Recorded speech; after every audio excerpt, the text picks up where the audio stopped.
Welcome to Grow My Bread, a tool that helps you learn how to structure a portfolio based on the current economic environment. If you're new to investing, this will walk you through everything in simple mode. The setup is broken into three sections. First, the macro environment. Second, your investor profile. And third, your asset preferences. Let's start with the macro environment.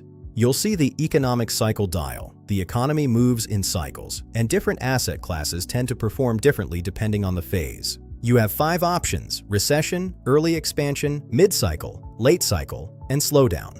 The app automatically highlights the current macro environment using economic data. You can leave it as is or adjust it based on your own view. Next is your investor profile. Portfolio size helps guide how concentrated or diversified your setup is. Risk tolerance reflects how much volatility you're comfortable with. More stability on the left, more growth potential on the right. Time horizon is how long you plan to invest before needing the money. Income versus growth reflects whether you prefer cash flow or long-term appreciation.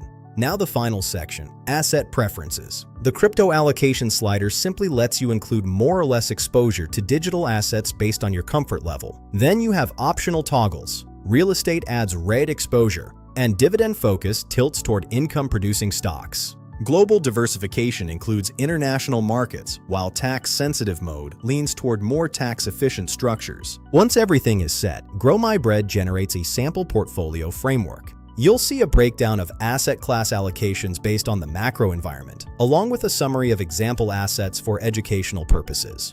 You can print this summary and use it as a reference when building your portfolio in your preferred brokerage app. This tool is designed to provide guidance and help you understand how portfolios can be structured, not to provide financial advice. Head to growmybread.com and start exploring.